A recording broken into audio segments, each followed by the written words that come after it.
Hey everybody, welcome back to Let's Play Shovel Knight. Last time, we defeated Spectre Knight at the Lick Yard, and that finished off the first set of the Order of No Quarter. Today, we are going to start off by getting some Ichor. I'm going to, of course, get my Ichor of Renewal, but I'm also going to get some Ichor of Fortune, just to try it out, you know, show it off a little bit. Again, I said that the Ichor of Renewal is kind of all you need, and I still stand by that, but anyway, let's head off to our first stage in the first set. My choice is the Lost City. I never mentioned it, but I really like the way this game handles non-linearity. It's not like Mega Man where bloody hell, which just lets you, fight all 8 Robot Masters at once. It gives you generally, well actually this does give you 3 knights at a time, and it really lets them scale the difficulty better in my opinion, because they don't have to say, well, they could be playing Bubble Man stage for first. Also, it's going to be a tough jump. Did it. Nice. Actually, it wasn't that hard, but they could be playing Bubble Man stage first, or they could be playing Metal Man. So they kind of have to make every level a first level. Here they have 3 first levels, 2 second levels, and 3 third levels. Now, it doesn't say, each level doesn't have its own difficulty and challenges, but that's just kind of how I'm seeing it. And while we're here in the Lost City, this is one of my favorite levels, and also has my favorite level theme in the entire game. I love this track so much. And, well, I usually wouldn't do this. I'm going to give you some time to listen to it. So, here you go.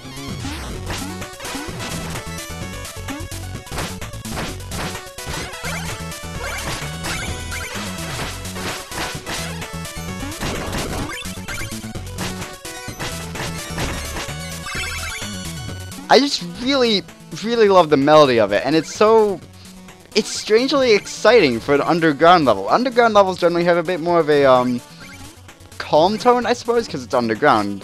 Like, look at the Mario themes generally. Like, those are always a bit slower than the overground themes, or the athletic themes. I just love this track, and it didn't really. I'll bring up like other tracks I love and other tracks I considered my favorite in the game. When I get to them, they're actually a bit later on in the third set of nights. There's only 3 sets of nights and then the final battle. This is not going to be a long LP, I think I mentioned that. But yeah, it's not going to be particularly long. I just needed something I could do. But yeah, this level is really fun. It's just that one thing with the bouncing off the beetle, the green beetle. I didn't really bring it up, but yeah, you bounce off that. That can be a bit boring for some people, I understand. I personally don't hate it, because they actually give you some stuff to do where you're on the beetle, whether it just be breaking blocks or killing enemies or whatnot, and trying to maneuver around things. Sometimes in digging up these pits, a mole will come out, mainly in this level, but also in a few others later on. And also these fish can pop out. That mole that pops out of the dirt is one of the most annoying enemies in this game. I don't know why, because they don't pop up out of that many, so you should theoretically be able to kind of memorize where they pop up, but I don't know, it's just like, I hate them. This guy will probably walk into the lava if you walk far enough, or just charge into it. I mean, why not? This room, you want to be a bit careful. You want to destroy the this first set of lava blocks, and then jump up the second one. For some reason, this was something I missed a lot of times in my playthroughs, and this is actually a really cool room. Ow. No, yeah, this room's awesome because no! This room sucks. Well, there's the first real death of the LP, because I don't know how to jump properly. But yeah, that's why I'm not picking checkpoints, in case I do stupid shit like that and die. Otherwise, I would. But, good time to show this off, even though I don't really need to use it.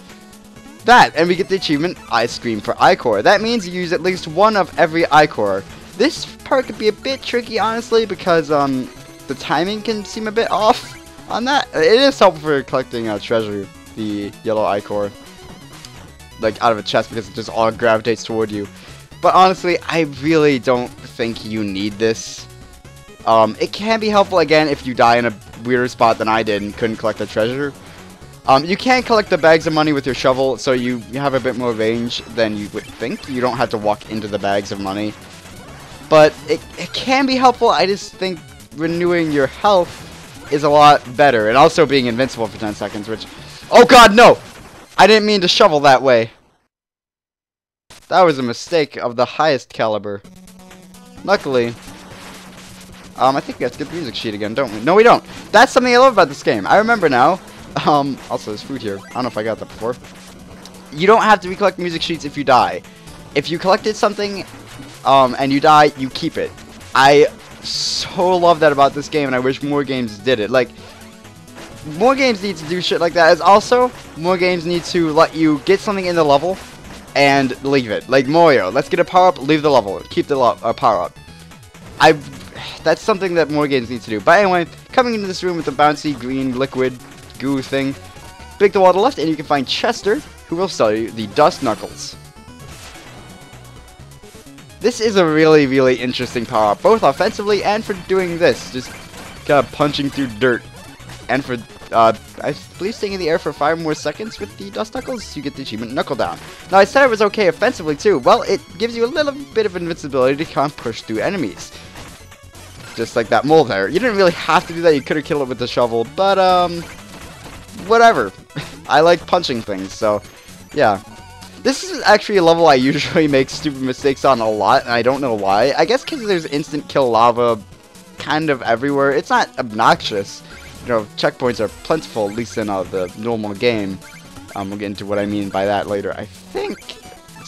voice crack, dear God. I think this is just a money fish. I haven't brought up what the other fishing spots are, because I've been ignoring some of them that I know are actually troupple fish. And I can't remember if I actually fished one up. But, essentially, it's a fish that will look like a mini version of the Troupple King. We actually saw them during his dance. They'll, basically give you, I think, I don't actually know because I've rarely ever used these things. I think it's a random ichor. It might be set based on that, Troupple fish, but I'm not actually sure. Something you can do here that I actually just do normally, I don't know why. You can push this on, the platform and just jump over that pillar there. You can jump into your score and just kind of ignore that platforming there. Something I do because I don't really care about the little gems down there. Not really a big deal. However, you can also... this is actually kind of cool. You have to push this onto the green goo that's already goopified, I guess, and then bounce off another one. But before you head down that pit, make sure you bounce up here. It can be a bit exact if you're not careful. Or a bit, you might miss it if you're not careful, I should say. So we can get another music sheet. I love the jingle that the music sheet makes when you pick it up. I don't know. Everything about this game just makes me really happy. Everything about this game is just really fantastic. Except for, again, one track. So, the Dust Knuckles, and the whole reason I actually got them because of the next level we'll be tackling, are fantastic for taking on these knights, especially when they get a bit smarter and start shielding more, because it cuts through the shield. You want to be careful in this room though, because the Dust Knuckles does break those things, and you'll die if you get hit. So let's bounce over there, get this food, and get this treasure. These things are actually a bit tricky because of their shooting can be a bit, yeah, the pattern there is a bit strange. It's not too difficult to avoid, but close up you're kind of just going to get hit, and there's not too much you can do about that. So let's switch to Dust Knuckles. Something I should mention is that you can, on the Wii U and 3DS versions of the game, use the touchscreen on either the bottom screen or the gamepad respectively to quick switch weapons. Like I'll switch to the flare wand here and the Dust Knuckles. I don't use this feature too much, even though I usually play with the gamepad because my Pro Controller, it's a third-party one, kind of has a shit D-pad. I mainly got it for Bayonetta, admittedly, because it has good joysticks. It has like Xbox 360 joysticks and layout and all that. But anyway, yeah, I think the gamepad has a better layout. The gamepad has a fantastic D-pad, I should say. I meant to say D-pad, not layout. But yeah, you can use it. I think it'd be more efficient on the 3DS version because the bottom screen is, you know, less out of the way and you don't have to reach down as much. Oh god, okay, I made it. I didn't think I was going to make that for a moment. I really had to rush. But we have this fossil we can actually break apart. You know, that's something going to be found. And it's good, the Dust Knuckles, for just breaking through large amounts of land like that pretty quickly. You're out of your depths, Blunker. Are you lost? These ruins belong to the Ages, Mole Knight. They're mine now, but more importantly, is that your digging implement? I'm astonished you made it 10 feet down with that rusty trinket. I'll bury you! What I like about Shovel Knight is it takes a platformer and actually kind of Zelda-fies it in a sense. Well, I guess the Zelda games did it, but a 2D platformer, and makes the weapons you get actually really helpful most of the time in the boss fight. Like here we can use the Dust Knuckles to just quickly hit him. You want to find the piece of dirt that he's in, and this move, he will spit fire, this kind of shiny fire. You can actually hit back at him for a bit of damage. It's not, you know, a ton of damage, but also we have to dig through that dirt to not die by it. He will dig through it as well, though, so I don't know if you want to just wait for him to do it. Apparently he was going after the dirt and not me. I don't know if I was up there for a little bit and his auto lock-on just kind of did that. Whenever he spawns his blocks, you want to dust knuckles over and then just hop off of him, and that will finish him off. That's one of the few bosses that has a unique like carry-out thing like that. But whoops, sorry. Mole Knight is actually Mole Knight's actually one of my favorite bosses to fight. I don't know, he's just really fun, pretty challenging. He doesn't exactly have a big pattern.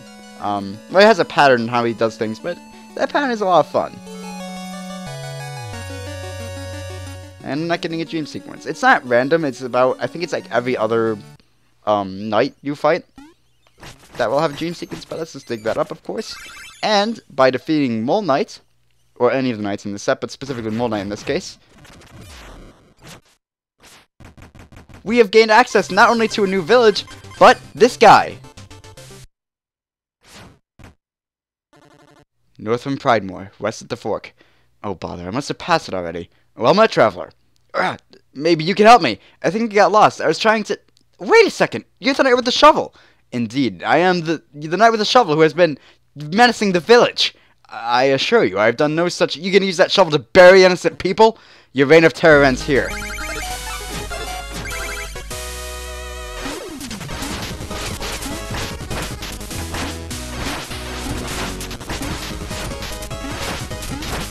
I'm being quiet for a moment there because I love this track. This song is amazing. It's my favorite song in the game, and that's why I can't remember the name of it right now.